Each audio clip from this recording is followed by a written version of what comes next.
Hello guys, current affairs funda में आप सभी का स्वागत है। मैं हूं आपके साथ अभिषेक शर्मा और आज के इस वीडियो सेशन में हम 10 जून तक के सभी इंपॉर्टेंट करंट अफेयर्स कवर करने वाले हैं। हमेशा की तरह आप इस वीडियो को अंत तक जरूर देखिएगा, आज भी आपको काफ़ी कुछ जानने के लिए मिलेगा। सेशन की शुरुआत क्वेश्चन ऑफ द डे से करते हैं। तो पूछ रहे हैं कि लीबिया की राजधानी क्या है, what is the capital of Libya. Options देखते हैं, रबात, त्रिपोली, लुआंडा या फिर खार्टूम। तो जल्दी से आप आंसर कर दीजिए, फिर हम आगे बढ़ते हैं। और इस क्वेश्चन से यदि आप प्रैक्टिस करना चाहते हैं तो मैं टेलीग्राम पर जरूर ज्वाइन करें। करंट अफेयर्स फंडा नाम से हमारा टेलीग्राम चैनल है।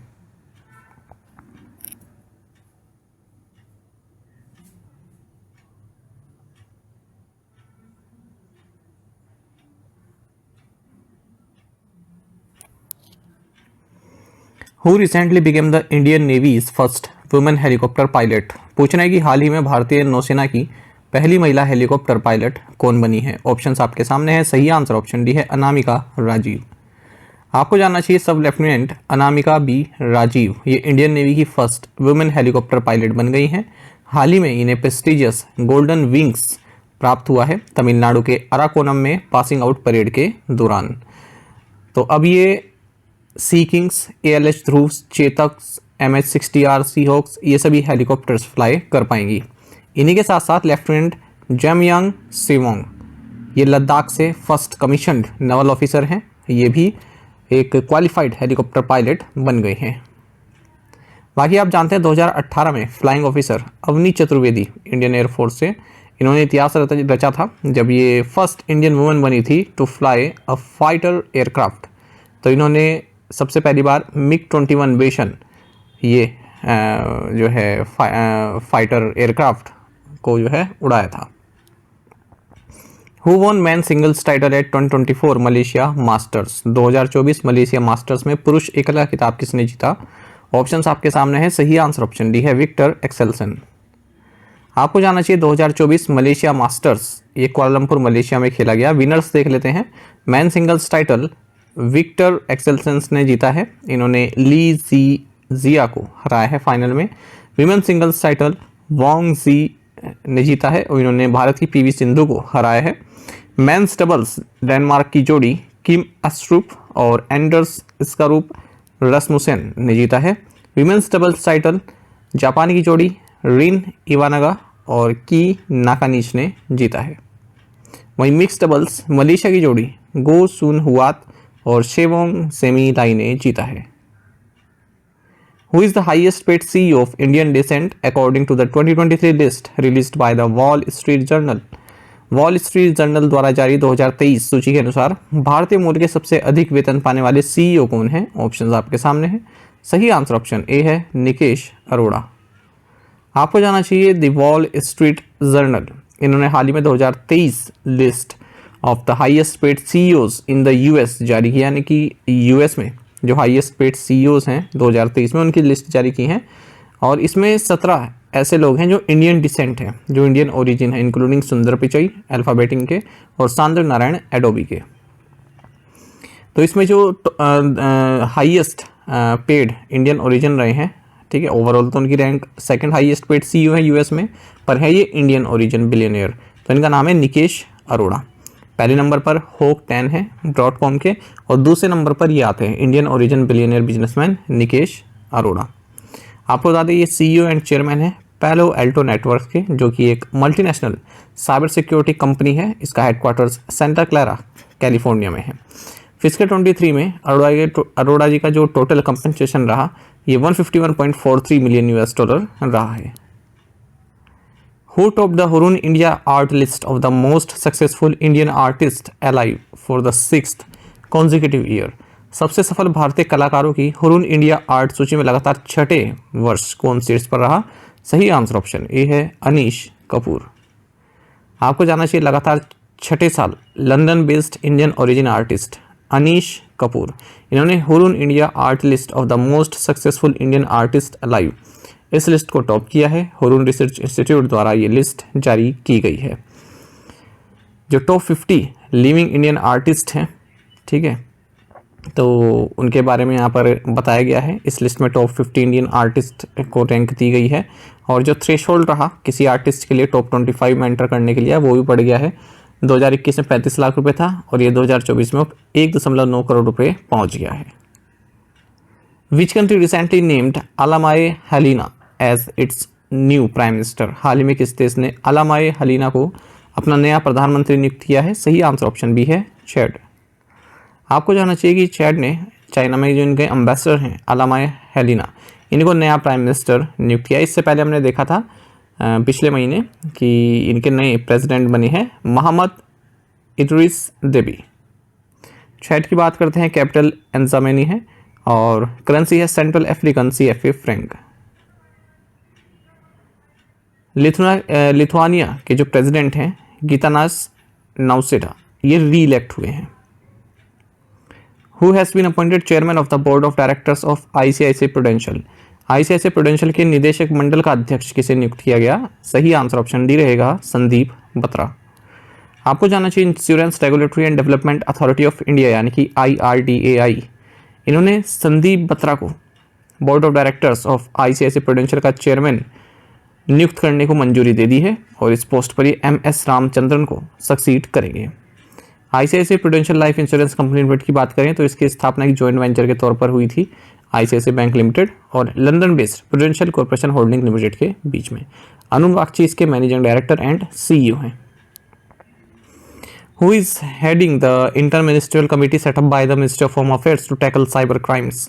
साइबर अपराधों से निपटने के लिए गृह मंत्रालय द्वारा गठित अंतर मंत्रालयी समिति का नेतृत्व कौन कर रहा है? सही आंसर ऑप्शन डी है VSK कौमुदी। देखिए, मिनिस्ट्री ऑफ होम अफेयर्स ने एक इंटर मिनिस्ट्रियल कमेटी बनाई है जिसमें जो इंटेलिजेंस एजेंसीज हैं, इन्फोर्समेंट एजेंसीज हैं, उनके अधिकारी शामिल हैं और इसलिए बनाई गई है क्योंकि इंडियंस के अगेंस्ट जो साउथ ईस्ट एशियन कंट्री जैसे कंबोडिया है, यहाँ से साइबर क्राइम्स जो हैं बढ़ रहे हैं। तो ये जो हाई पावर्ड कमेटी है इसको हेड कर रहे हैं VSK कौमुदी और ये जो है स्पेशल सेक्रेटरी हैं intern security in ministry of home affairs. बाकी ऑफिसर्स भी हैं इस कमेटी में, रिजर्व बैंक ऑफ इंडिया से भी हैं, डिपार्टमेंट ऑफ फाइनेंस सर्विसेज से हैं, बैंक से हैं, फाइनेंस इंटेलिजेंस यूनिट से हैं, डिपार्टमेंट ऑफ टेलीकम्युनिकेशन से हैं, ठीक है, अलग अलग कंपनीज से भी यहाँ पर मेंबर लिए गए हैं। Indian cyber crime coordination centre के chief executive officer Rajesh Kumar हैं। आपको जानना चाहिए जो ये I4C है यानी कि Indian cyber crime coordination centre, ये एक विंग है मिनिस्ट्री ऑफ होम अफेयर्स के तहत कार्य करता है। Cyber and information security division है ये मिनिस्ट्री ऑफ होम अफेयर्स के तहत और हमारे देश में अगर कोई साइबर क्राइम अटैक होता है, ठीक है, तो उसके लिए रिस्पॉन्सिबल एजेंसी यही है उसको टैकल करने के लिए। Who is the chairperson of the ad hoc administrative committee appointed by the Delhi High Court to oversee the operations of Equestrian Federation of India? Equestrian Federation of India के संचालन की देखरेख के लिए दिल्ली उच्च न्यायालय द्वारा नियुक्त तदर्थ प्रशासनिक समिति का अध्यक्ष कौन है? सही आंसर ऑप्शन सी है नाजमी वजीरी। आपको जानना चाहिए कि दिल्ली हाई कोर्ट ने एक ad hoc administrative committee appoint की है जैसे कि एक रिटायर्ड जज हेड कर रहे हैं और इसलिए की है कि जो इक्वेस्ट्रियन फेडरेशन ऑफ इंडिया है EFI, तो उसका जो रोज़मर्रा के जो काज हैं, जो काम काज हैं, ठीक है, उनको देखेंगे क्योंकि यहाँ पर मिसमैनेजमेंट हुआ था तो इसका बोर्ड भंग कर दिया गया था। तो फिलहाल ये जो एड होक एडमिनिस्ट्रेटिव कमेटी बनाई गई है ये इसके डेली कामकाज को देखेगी।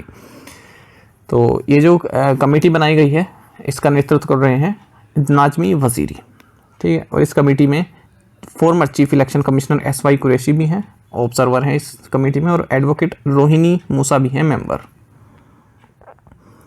विच new plant species has been discovered in the Adamalayar forest range of Kerala? Kerala के एडमलायर वन क्षेत्र में किस नई पौधे की प्रजाति की खोज की गई?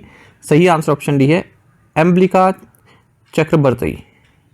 आपको जानना चाहिए SLM college Malankara Ernakulam, national botanical research institute Lucknow और किंग फार यूनिवर्सिटी UAE, इनके जो साइंटिस्ट हैं इन्होंने हाल ही में एक नई प्लांट स्पीसीज खोजी है जिसका नाम है एम्ब्लिका चक्रवर्ती। इसको कहाँ से खोजा है इन्होंने? एडमलायर फॉरेस्ट रेंज केरल से। और आपको बता दें ये गूसबेरी फैमिली से बिलोंग करती है। इसका नाम तपस चक्रवर्ती के नाम पर रखा गया है जो कि फॉर्मर साइंटिस्ट हैं बोटेनिकल सर्वे ऑफ इंडिया के। साथ ही में आपको ये जानना चाहिए कि scientist from the department of botany Catholicate college in Pathanamthitta Kerala, इन्होंने एक ओइडोक्लैडियम सायड्रिकम, ये एक न्यू एल्गी स्पीसीज है, इसको भी खोजा है कोलम डिस्ट्रिक्ट केरल से। Where will the control centre for India's first research test bed to study nor'westers be located? Nor'westers के अध्ययन के लिए भारत के पहले अनुसंधान परीक्षण स्थल का नियंत्रण केंद्र कहाँ स्थित होगा? सही आंसर ऑप्शन डी है चंदबाली, उड़ीसा। देखिए, India first research test bed establish कर रहा है, जिसके तहत जो सीवियर थंडरस्टॉर्म्स आते हैं, जिन्हें नॉर्वेस्टर्स कहते हैं, इनकी स्टडी की जाएगी। और ये प्राइमरली ईस्टर्न और नॉर्थ ईस्टर्न रीजन को अफेक्ट करते हैं, जो थंडरस्टॉर्म्स आते हैं। ठीक है, तो जो नई टेस्ट बेड फैसिलिटी जो इस्टेब्लिश की जा रही है, वो वेस्ट बंगाल, उड़ीसा और झारखंड के एरिया को कवर करेगी। और जिसका कंट्रोल सेंटर होगा ये चंदबाली, जो कि भद्रक डिस्ट्रिक्ट उड़ीसा में है, लगभग 130 किलोमीटर ईस्ट भुवनेश्वर, यहाँ पर इस्टेब्लिश किया जा रहा है। तो इसके लिए India meteorological department, Indian institute of tropical meteorology Pune, national centre for medium range weather forecasting Delhi, इन तीनों ही एजेंसीज ने कोलेबोरेशन किया है। The test bed aims to improve the accuracy and lead time of thunderstorms predictions and warnings which currently have 3 hour lead time. ठीक है, जो thunderstorm prediction आती है उसकी वार्निंग्स वगैरह देने के लिए जो है टाइम और एक्यूरेसी उसकी बढ़ जाएगी। नॉर्वेस्टर्स, जैसे मैंने आपको बताया कि काफ़ी सीवियर थंडरस्टॉर्म्स होते हैं, जो कि प्री मानसून सीजन में आते हैं, यानी कि मार्च से मई के सीजन में आते हैं बांग्लादेश में, और बिहार, झारखंड और उड़ीसा, त्रिपुरा, असम, वेस्ट बंगाल में। इन्हें काल बैसाखीज भी कहते हैं भारत में, और असम में बोडोई सिलास भी इनको बोलते हैं। What is the new tick size announced by NSE for stock valued up to rupees 250 per share? NSE द्वारा 250 रुपये प्रति शेयर तक मूल्य वाले शेयरों के लिए घोषित नया टिक साइज क्या है? सही आंसर ऑप्शन ए है ₹0.01। देखिए, नेशनल स्टॉक एक्सचेंज ने जो है टिक साइज लोअर कर दिया है। ठीक है, टिक साइज यानी कि minimum price movement by which stock prices can change. ठीक है, अभी समझाऊंगा मैं इसको क्या मतलब है। और ये टिक साइज किन स्टॉक्स के लिए लोअर किया है? जिनकी वैल्यू 250 रुपये पर शेयर तक है। ठीक है, अब जो करंट टिक साइज है स्टॉक्स का जो NSE पर ट्रेड किए जाते हैं वो 0.05 रुपीज़ है, या 5 पैसे आप कह सकते हैं। और अब NSE ने इसे रिड्यूस करके 1 पैसा कर दिया है, फिर ₹0.01 कर दिया है। ठीक है, अब आप इसको ऐसे समझ सकते हैं, मान लीजिए कोई स्टॉक है, ठीक है, उसकी वैल्यू जो है 100 रुपये पर शेयर चल रही है, तो उसमें जो नेक्स्ट चेंज आएगा, ठीक है, मान लीजिए उसकी वैल्यू बढ़ रही है, तो जो नेक्स्ट चेंज उसमें आएगा, तो अब तक क्या आता था? 5 पैसे का आता था। ठीक है, मान लीजिए 100 रुपये है, तो उसका नेक्स्ट वैल्यू क्या होती थी? 100.05। ठीक है, ये होती थी नेक्स्ट वैल्यू। या फिर अगर वो घट रहा है तो 99.05 हो जाती थी। लेकिन अब क्या है, अब जो उसका टिक साइज है वो रिड्यूस कर दिया है। कितना कर दिया है अब? 0.01 या फिर 1 पैसा। तो अगर 100 रुपये की वैल्यू है तो नेक्स्ट जो उसका जो नेक्स्ट वैल्यू जो उसकी आएगी, जिस हिसाब से वो बढ़ेगा, तो अब कितना बढ़ेगा? 100.01 रुपये से वो बढ़ेगा। ठीक है, नेक्स्ट जो उसकी वैल्यू की पहले कितनी होती? 100.05 नेक्स्ट चेंज जो उसमें आता। ठीक है, तो ये साइज उन्होंने 0 कर दिया है उन शेयरों के लिए जिनकी वैल्यू 250 रुपये पर शेयर तक है। आई होप आप इस चीज़ को समझिए होगी। इसी तरह से घटेगा तो 99.01 रुपये तक घटेगा, उसके बाद फिर और कम हो जाएगा। मतलब मिनिमम वैल्यू क्या है घटने और बढ़ने की। What is the name of the mission under which the first batch of operational spy satellites were launched by SpaceX? पूछ रहे हैं कि उस मिशन का नाम क्या है जिसके तहत SpaceX द्वारा परिचालन जासूसी उपग्रहों का पहला बैच लॉन्च किया गया। सही आंसर ऑप्शन बी है NROL 146। देखिए, अमेरिकन एरोस्पेस कंपनी SpaceX, इन्होंने ऑपरेशन स्पाई सैटेलाइट्स का फर्स्ट बैच लॉन्च कर दिया है। इसी के द्वारा बनाई भी गई हैं ये, और ये सैटेलाइट्स जो है United states of America intelligence network का हिस्सा है, ताकि कंट्री का जो स्पेस बेस्ड सर्विलेंस पावर है वो बढ़ सके। तो इन मिशन का नाम है NROL 146। इसको लॉन्च किया गया है फाल्कन 9 रॉकेट से, जो कि Vandenberg space force base south California USA से उड़ान भरा है। SpaceX ने नॉर्थरोप ग्रुमैन कॉर्पोरेशन, ठीक है, इसके साथ मिलकर इन सैटेलाइट्स को विकसित किया है। What is the expected bank credit growth in fiscal 25 according to CRISIL ratings? CRISIL rating के अनुसार फिस्कल 25 में अपेक्षित बैंक ऋण वृद्धि क्या है? सही आंसर ऑप्शन बी है 14%। देखिए, बैंक क्रेडिट ग्रोथ जो रहने वाली है करंट फाइनेंशियल ईयर में, यानी कि 25 में, ये 14% की रहने वाली है। आपको बता दें फिजिकल 23 में और 24 में, ठीक है, ये 16% रही थी, ऐसा क्राइसिल रेटिंग्स ने कहा है। The growth in physical 25 will be tempered by high base effect, a revision in risk weights and a somewhat lower pace of expansion in gross domestic product. What is the base rate of newly launched Nifty EV and New Age Automotive Index? नए launch किए गए Nifty EV और new age automotive index की आधार तिथि क्या है, यानी कि जो बेस रेट है वो क्या है? सही आंसर ऑप्शन बी है, अप्रैल 2, 2018। आपको जाना चाहिए एनएससी इंडिसेस लिमिटेड जो कि सब्सिडरी है नेशनल स्टॉक एक्सचेंज की, इन्होंने Nifty EV and new age automotive index launch किया है ताकि वे कंपनियां जो ईवी इकोसिस्टम का हिस्सा हैं उनकी परफॉर्मेंस को ट्रैक किया जा सके। ईवी मतलब इलेक्ट्रिक व्हीकल, ठीक है, तो इलेक्ट्रिक व्हीकल की जो भी कंपनीज हैं उनकी परफॉर्मेंस को ट्रैक करने के लिए इंडेक्स लॉन्च किया गया। ये इंडिया का first ever electric vehicle index है। इसकी बेस डेट है 2 अप्रैल 2018 और बेस वैल्यू है 1000। तो ये क्वेश्चन बेस वैल्यू के हिसाब से बन सकता है। बेस वैल्यू क्या है? 100 है, 50 है, 1000 है, 10,000 है, तो बेस वैल्यू 1000 है। What percentage of stake does Coal India hold in its new subsidiary Bharat coal gasification and chemicals limited? Coal India की अपनी नई सहायक company Bharat coal gasification and chemicals limited में कितनी प्रतिशत हिस्सेदारी है? सही आंसर ऑप्शन बी है, 51%। आपको जानना चाहिए कि कोल इंडिया ने अपनी एक नई सब्सिडरी फर्म इनकॉर्पोरेट की है जिसका नाम है Bharat coal gasification and chemicals limited.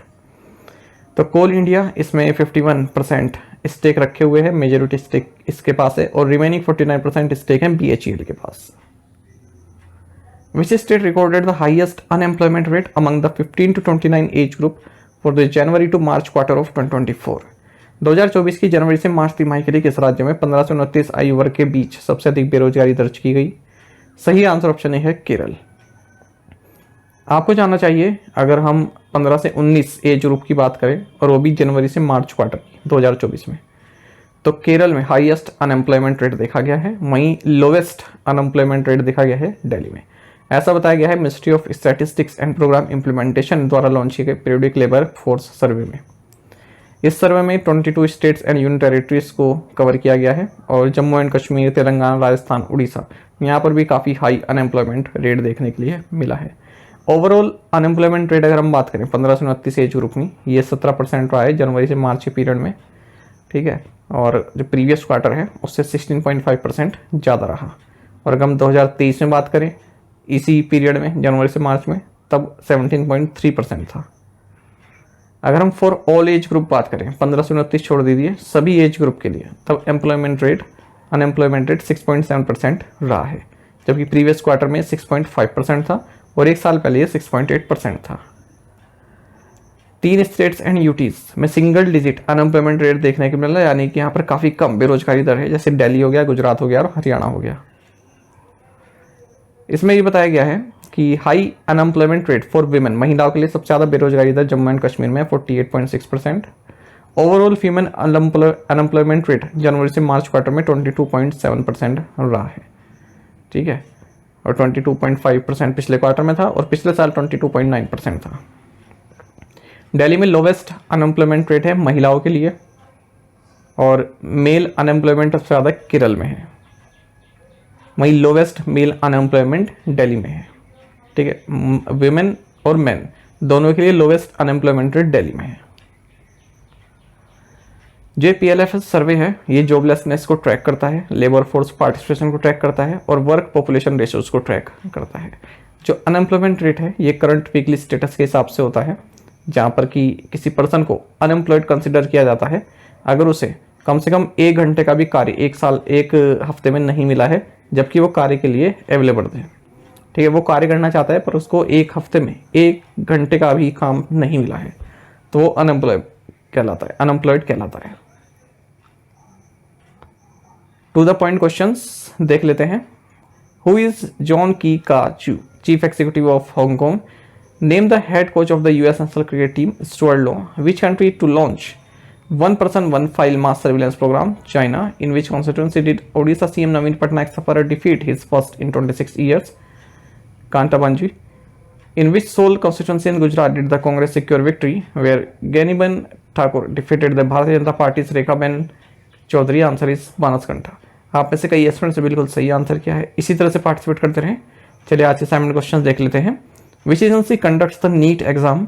When is the Indian Commonwealth Day celebrated? The sacred city of Ayodhya is a part of which Lok Sabha constituency? What is the final voter turnout of the 2024 Lok Sabha election which bank launched Mahakrishi Samriddhi Yojana? तो इन पांचों questions के answer आपको comment box में देने हैं। यदि आपको एक क्वेश्चन का आंसर भी आता है तो भी आप हमें कमेंट बॉक्स में अवश्य बताइएगा। ज़्यादा से ज़्यादा संख्या में पार्टिसिपेट करने की कोशिश आप किया कीजिए। यदि आप हमारी daily current affairs PDF, weekly PDF, monthly PDF और हर महीने के banking and economic awareness PDF चाहते हैं तो करंट अफेयर्स फंडा का वरीय मेंबरशिप प्लान आप ज्वाइन कर सकते हैं, जिसका लिंक आपको वीडियो के डिस्क्रिप्शन में या फिर फर्स्ट कमेंट में मिल जाएगा।